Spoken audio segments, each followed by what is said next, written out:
In 2021, Ed and Vic took the leap to buy their first home off the plans. Even though when they went to the bank for the first time, they were told they were only a third of the way there. This conversation is full of practical tools for all first home buyers who are out there looking to buy their first home, especially if you're looking off the plans. Enjoy. Thank you guys so much for coming in.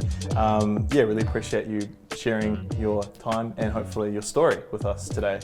We'll do the quick fast four. Fast four. Nice. So maybe we'll start with you, Ed. How old are you? Where do you work? Where did you grow up? And what's your favourite thing to do with your spare time? Okay. I'm 27.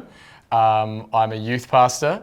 I grew up in Nelson, which is a great place. And favourite thing to do in my spare time, I don't know if you can count eating food, but going out for meals, which is counterintuitive because I somehow managed to buy a home even though I like going out for meals. What about you? I'm 28, grew up in Lower Hutt. What was the next question? Next question is, what's your favourite thing to do in your spare time? Well, perfectly complementary to Ed. I like to cook. So he likes to eat, I like to cook. Great combo. Pretty good combo, to be honest. Yeah. That's awesome. Well, can you maybe take us back?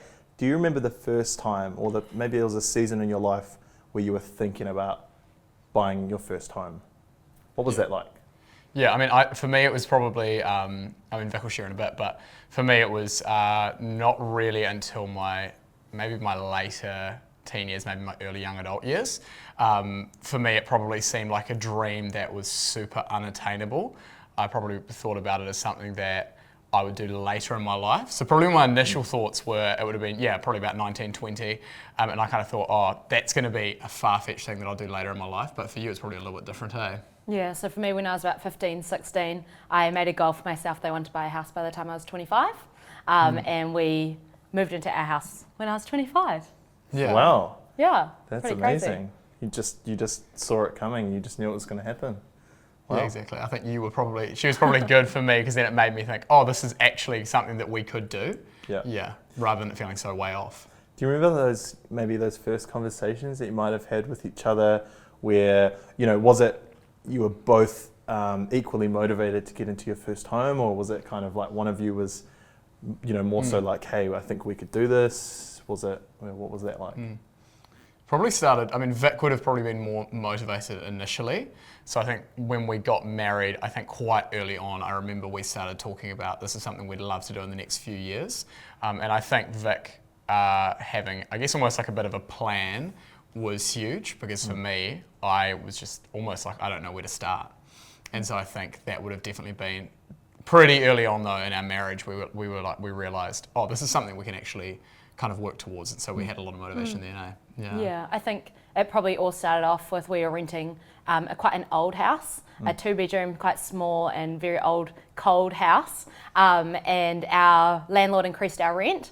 And at the time, some of our friends were looking into buying a home, and we realised that to actually pay off a mortgage, it was actually about the same price as what we were paying in rent. Right. So that was kind of how I guess the journey began. Yeah. And so, Ed, you mentioned Vic potentially had a bit of a plan or was kind of pushing things forward. Vic, was that because you had in your family someone to kind of model that for you? Or, how much did you kind of lean on their experiences? Or do you feel like you had to kind of build up your knowledge by yourself? So my parents have always owned property, so they own their house as well as a couple of investment properties, but I'm also the youngest of 3 sisters, so both my older sisters have managed to buy houses in Lower Hutt in their 20s as well, and so that was definitely something that I wanted to do. Definitely what was new to us and new to my family was the concept of buying off the plans, so definitely a lot of research and conversations with other people went into that. Yeah. And for you, Ed? Yeah, I think for me it was a little bit different. My parents didn't really buy property until later in their life. They went travelling, they lived overseas for a number of years. My dad doesn't really own much property. My mum owns a house. So I probably saw a lot of the ins and outs of buying, and probably because my mum was solo mum, it was like there was probably a few more things that she needed to work through. So I think that's for me potentially why it felt a little bit more unattainable, because I'd seen the difficulties of sometimes buying a property. My mum's incredibly diligent and so good with her finances, but there were obviously a few things that I was like, I'm not sure how this could work for us at such a young age, but I think having, obviously what Vic mentioned, her being a part of a family that had bought property, and she kind of did come in with a little bit more knowledge, which I think was really, really helpful. Yeah. Right, that makes a lot of sense. So we've built a bit of a picture around, how you have decided that this could be attainable for you. Yeah. You're motivated because you're in, not an ideal living situation with an older house. Now, do you remember what was the kind of the first step that you took? Was it, I'm looking online for property, or I'm meeting with a broker or a lawyer or something? Do you remember what was that kind of first conversation or step that you took? So one of our really good friends was looking for a house at the time, and had signed up for the mailing list for the townhouse that we ended up purchasing, and she actually forwarded us the email, and I remember receiving the email, and we thought, let's just check it out and see how we go. And so it was actually, for us, we didn't actually really look around, it just kind of popped up in our mailbox, and we just kind of went from there. We were kind of like, let's give it a go. And prior to that, we had been looking at some other options that didn't really work. We were quite close to looking to purchase another home, and it didn't, off the plans, and it didn't really go through very well. And so for us, when this came up, we were like, well, because we had started thinking about it and in some ways begun the process, when we really seriously started to look, things kind of moved quite quickly. Yeah. Right. And I think you mentioned, Vic, buying off the plans, buying new was something particularly new for you guys. Especially maybe in your family as well. Tell us about that kind of, it's a bit of a leap, especially if you're used to your parents buying existing property and you living in obviously existing home, to buy off the plans and to put a lot of trust in the developer is a big leap. Was there anything that made that decision a little bit easier for you? Going to walk us through that? Yeah, I think probably the big thing for us, especially buying off the plans, was the credibility. We obviously we know people who have bought through Faisandia Group and know obviously people who work for Faisandia Group, and I think that really helped. I think for us, the name and doing our research of, is this a trustworthy company? Because I think you hear stories, right? You hear stories about over the years of people who have bought off the plans, things haven't gone very well, or things haven't happened as they'd expected. So I think for us, what really brought us a lot of peace of mind was knowing, I guess, credibility in the company. Because for us, there were so many things about this process we had no idea how they were going to work. But I think to know that we can trust, these people that we're actually going to be working with was huge. Yeah. I think like the idea of a local and family-owned business was like a huge selling point for sure. Right. Yeah. Oh, that's awesome. Now let's talk about finance. What's the most expensive thing you've ever bought? How much are you choose with? Yeah. Well, it's probably your house. No, I think, around the time you guys were buying, we had this whole thing of the triple CFA, right? It was a big, it might have been maybe potentially a little bit after when you bought. But even then, it's pretty daunting to have, the bank look through all your statements and everything. First of all, did you work with a bank or with a broker? We worked with a bank. Yep. So we went to our first banker that was recommended to us by a friend, and our borrowing power was about a third of what we needed to purchase any home. And so we ended up going to a second bank after that, and then that bank we managed to secure a home loan with. Wow. So the first bank you went with said, hey guys, you're probably about 66% of your way towards actually being realistically able to buy a house. And then you went with another bank and they were able to get you up a little bit closer to that goal, is that right? Yeah. Right.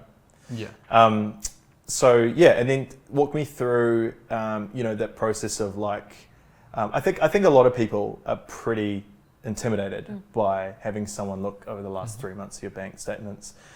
Was it the case when you went to the bank, you'd already kind of buttoned things up before that, or did you just go in and say, okay, let's just see what they say, and then we might then make some goals from there? Well, we probably had 2 initial meetings. So early on, when we began the process initially, and we had put the deposit down with Faisandia Group, we went to the bank, and they said, well, we're actually not going to be able to, approve a loan right now, but come back to us when you've got a date of completion. So then, for us, it was like, okay, we needed to start to do our research about what is the bank going to be looking for, what are they going to be looking through.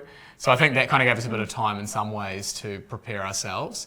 I'm not going to lie, there were a few moments where I was like, this is pretty intimidating, like meeting with a banker who had really obviously he's got a lot of knowledge and is going to be looking at everything that we've been spending over the last few months, especially when things were pretty tight with banks. And so for us, I think that probably made it a little bit intimidating. But I think probably also then going in, we talked to a few people that we knew to kind of look at what will a bank be looking for, and what can we just talk through. And so I think that was easier going into that process, that he's not going to that the bank wasn't going to scrutinise every single thing, but there was definitely a lot of negotiability, or we could explain why we would be spending our money in certain ways. But definitely for us, we had to tighten up on a few things, but it didn't get to a point where it ever became unrealistic for us. Yeah. Right. Okay, cool. So the house you decided to put an offer on, how, what was the gap between you buying the house, going unconditional, and actually settling? Well, we purchased it was May 21. Is it? Yeah. It was only about. That's so long ago now. I know, it feels like a lifetime ago. And then we settled and moved in July 22. So it was about, what's that, 14 months. Right. Yeah. Okay. So a really short turnaround, to be honest. Yeah, but I guess for a lot of people, especially in this market, they are buying new and moving in straight away because we had such a dip in the market and no demand because of the credit issue with the banks, that we have a lot of people going into the market now, and the frames are up, everything's pretty much ready, but it's a couple of months out, Right. and they're kind of going, I might just wait until it's finished. But back when you guys were looking into the market, there was no such thing as a finished new build. No. You had to buy off the plans. If there was anything that, any piece of advice you could maybe give to someone in the market now that's looking at something that's, finishing in a year's time, one thing that has come up a bit is like the idea of a pre-approval, where the bank's probably not going to give you a pre-approval for 12 months. Some of them might. But how did that work for you? Was there any advice people told you, or that made that kind of gave you a bit of confidence in doing it? I think probably one thing that someone told me early on was, a year actually will go so quickly, and that kind of is a really key time to prepare, financially, and I guess getting everything set up to move in. I think, like you said, it is obviously a different market now, and things do look a little bit different, so that the wait might not be as long. But I think there definitely can be a lot of apprehensions. I even had apprehensions early on. But I think what was really key for us was we talked to a couple of people that we knew that had experience in the real estate industry, the property management kind of industry. And I think for them to reassure us of what I kind of mentioned before, of going with someone who is reliable and trustworthy, who's able to walk you through the process, was really, really key.